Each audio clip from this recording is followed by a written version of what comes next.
Assalamualaikum warahmatullahi wabarakatuh. Kami dari kelompok 2 yang beranggotakan Norma Santi, Sevi Hanayanti, Dina Amelia Citra Kusumawardani, Budi Lestari, dan Agus Rilo Pambudi. Di sini kami akan mempresentasikan hasil kerja kelompok kami mengenai transformasi perekonomian Indonesia, bagian alokasi permintaan dalam dan luar negeri, industri manufaktur dan perdagangan internasional. Berikut merupakan penjelasannya.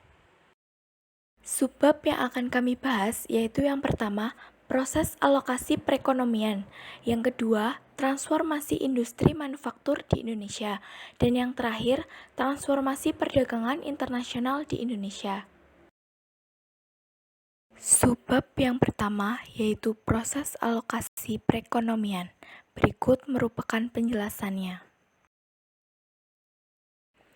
Subbab yang pertama yaitu alokasi permintaan dalam dan luar negeri. Proses alokasi perekonomian. Proses alokasi merupakan proses yang terjadi karena adanya interaksi pada proses akumulasi yang merubah keunggulan komparatif dalam memproduksi barang dan jasa di satu pihak, serta berubahnya pola konsumsi yang biasanya menyertai proses peningkatan pendapatan per kapita di lain pihak. Proses alokasi perekonomian dapat dikelompokkan sebagai berikut. Yang pertama yaitu alokasi permintaan dalam negeri, yang kedua alokasi permintaan luar negeri, dan yang terakhir yaitu alokasi produk domestik. Terdapat 3 macam alokasi. Yang pertama permintaan dalam negeri yang mencakup investasi domestik, konsumsi swasta, konsumsi pemerintah, konsumsi makanan, dan konsumsi non-makanan. Yang kedua yaitu permintaan luar negeri yang mencakup ekspor barang primer, ekspor barang manufaktur, ekspor jasa, dan impor. Yang ketiga yaitu alokasi produk domestik yang mencakup produksi sektor primer, produksi sektor manufaktur, dan produksi sektor jasa. Subbab yang kedua yaitu transformasi industri manufaktur di Indonesia. Berikut merupakan penjelasannya. Sistem klasifikasi industri ISIC. Industri dapat digolongkan berdasarkan beberapa kelompok komoditas berdasarkan skala usaha dan hubungan antar produknya. Penggolongan yang paling universal yaitu berdasarkan International Standard of Industrial Classification atau ISIC yang didasarkan atas pendekatan kelompok komoditas yang secara garis besar dibedakan menjadi 9 menurut Dumairi tahun 1996. Transformasi industri manufaktur di Indonesia. Yang pertama ISIC 31 yang mencakup industri makanan, minuman, dan tembakau. Yang kedua yaitu ISIC 32 yang mencakup industri tekstil, pakaian, dan kulit. Yang ketiga ISIC 33 yang mencakup industri kayu dan barang dari kayu termasuk perabotan rumah tangga. Yang keempat, ISIC 34 yang mencakup industri kertas dan barang dari kertas, percetakan dan penerbitan. Yang kelima, ISIC 35 yang mencakup industri kimia dan barang dari kimia, minyak bumi, batu bara, karet, dan plastik. Yang keenam, ISIC 36 yang mencakup industri barang galian bukan logam, kecuali minyak bumi dan batu bara. Yang ketujuh yaitu ISIC 37 yang mencakup industri logam dasar. Yang kedelapan, ISIC 38 yang mencakup industri barang dari logam, mesin dan peralatannya, dan yang terakhir ISIC 39 yang mencakup industri pengolahan lainnya. Selanjutnya adalah transformasi industri manufaktur di Indonesia. Departemen Perindustrian dan Perdagangan dalam menilai keberhasilan industri kecil menggunakan kriteria jumlah angkatan kerja, produksi, dan jumlah penjualan. Hal tersebut didasarkan pada sifat industri kecil yang umumnya padat karya, sehingga dengan adanya pertambahan angkatan kerja dan jumlah produksi atau penjualan, berarti industri kecil mampu untuk bertahan pada lingkungan. Masih dalam pembahasan transformasi industri manufaktur di Indonesia, pada tahun 1990 sampai 1996, industri manufaktur Indonesia tumbuh dengan cepat dan pada saat itu mengalami pertumbuhan yang signifikan. Saat ini Indonesia tengah berada dalam transisi dari perekonomian yang berbasis agraris menjadi perekonomian semi-industrial dalam upaya untuk meningkatkan laju pertumbuhan ekonomi nasional. Pola perekonomian subsistensi yang mengandalkan sektor primer perlahan-lahan bergeser menjadi perekonomian yang ditopang oleh sektor manufaktur. Sejak tahun 2010, tren investasi sektor industri di Indonesia terus mengalami peningkatan, meskipun sempat tertahan akibat krisis finansial pada tahun 2008. Apabila ditarik lebih jauh ke belakang, pertumbuhan industri manufaktur ini dalam perekonomian Indonesia telah meningkat secara bertahap. Namun di sisi lain, peningkatan kerja industri manufaktur hanya naik dari 10% menjadi 12%. Data terbaru dari Kementerian Perindustrian tahun 2015 menunjukkan bahwa sektor industri khususnya manufaktur non-migas mengalami pertumbuhan yang signifikan, melampaui pertumbuhan GDP Indonesia pada kuartal 1 tahun 2015. Menurut data BPS, kontribusi sektor industri manufaktur non-migas terhadap PDB tahun 2015 mencapai 18,18% dengan nilai 20,89 triliun. Kontribusi ini meningkat jika dibandingkan dengan tahun 2014 yang mencapai 17,89% dengan nilai hanya 1.884 triliun. Industri manufaktur juga memegang peranan penting dalam perdagangan internasional, karena dengan peningkatan kualitas dan kuantitas output yang dihasilkan, maka dapat meningkatkan daya saing industri di pasar global. Peranan lain industri manufaktur adalah penyerap tenaga kerja dalam jumlah yang besar yang akan menurunkan tingkat pengangguran. Sejak diberlakukannya revitalisasi industri mulai tahun 2004, pertumbuhan positif terjadi pada seluruh subindustri. Jenis-jenis industri manufaktur yang mengalami pertumbuhan signifikan adalah sebagai berikut. Farmasi, obat kimia, dan obat tradisional naik 15,31%.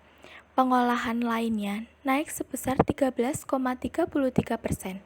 Mesin dan perlengkapan lain-lain naik sebesar 8,28%. Barang galian bukan logam naik 7,37%. Kendaraan bermotor, trailer, dan semi-trailer naik 7,14%. Makanan naik sebesar 7,9%. Pengelolaan tembakau naik 5,78%. Subbab yang ketiga yaitu transformasi perdagangan internasional Indonesia. Berikut merupakan penjelasannya. Perdagangan internasional, Sistem Klasifikasi Perdagangan Internasional (SITC) dan HS.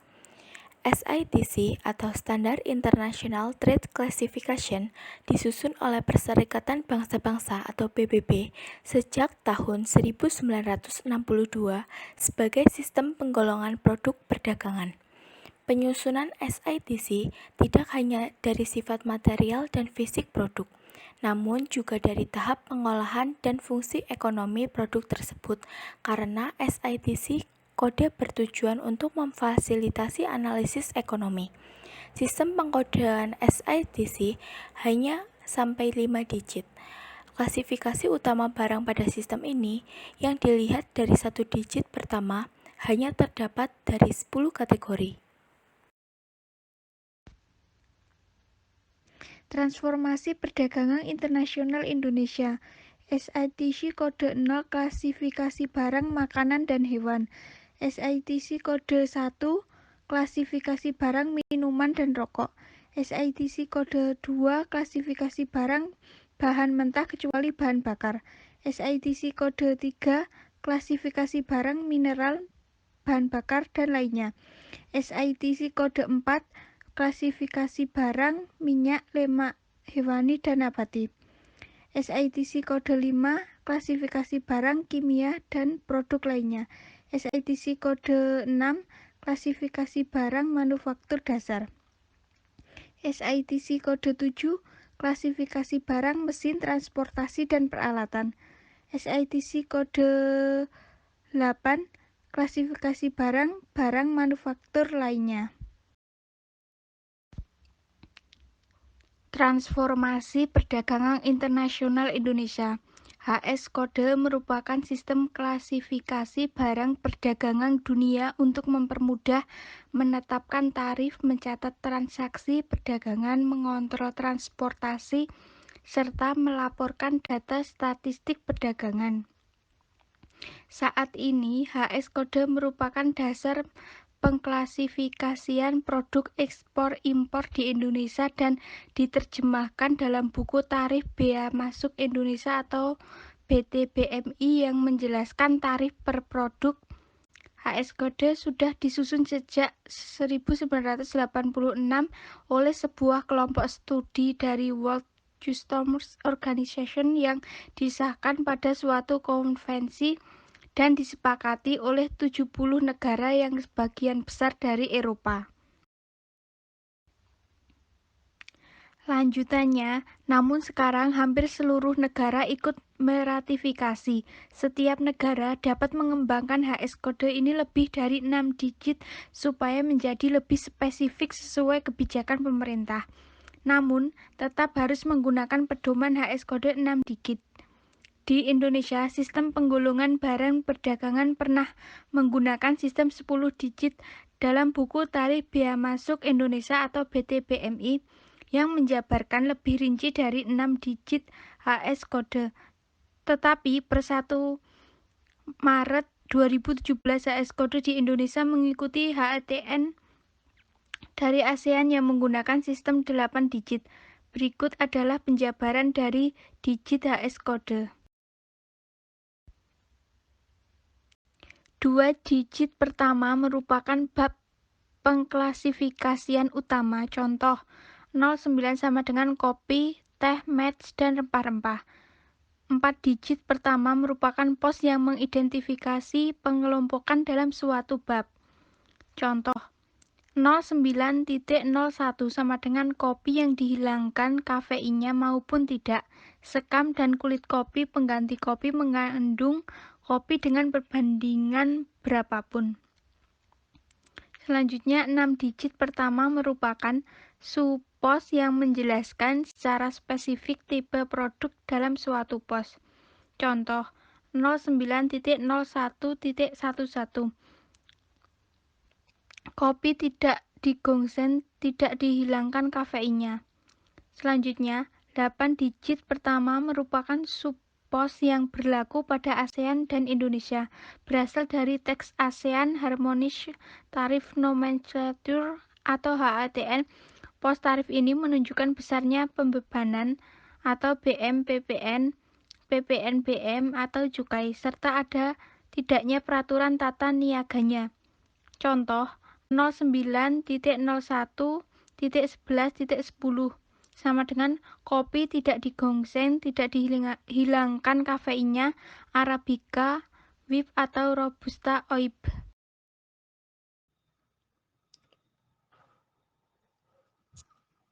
Yang selanjutnya yaitu transformasi perdagangan internasional Indonesia. Perdagangan internasional merupakan interaksi antar negara dalam bentuk membeli dan menjual barang dan jasa atas dasar kesepakatan bersama. Kerjasama internasional di bidang perdagangan itu tidak hanya dimulai di belakangan ini, namun sudah berjalan sejak dahulu kala.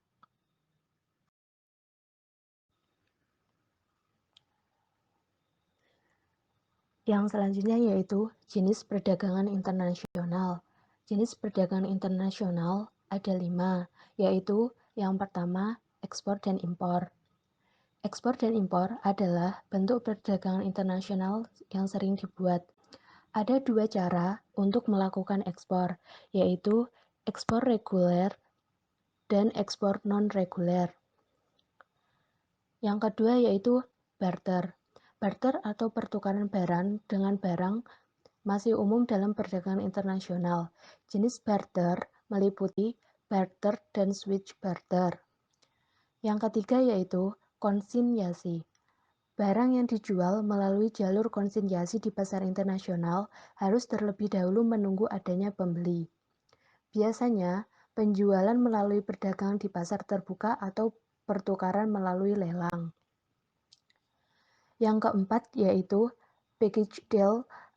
Bagian paket ditawarkan adalah jenis bisnis yang dilakukan melalui perjanjian perdagangan atau trade agreement dengan negara-negara lain. Yang kelima yaitu lintas perbatasan. Perdagangan dari kedua negara dekat dengan satu sama lain untuk memfasilitasi penduduk setiap transaksi. Contoh dari lintas perbatasan perdagangan yaitu perdagangan antara Indonesia dan Malaysia atau Indonesia kerjasama perdagangan dengan Australia.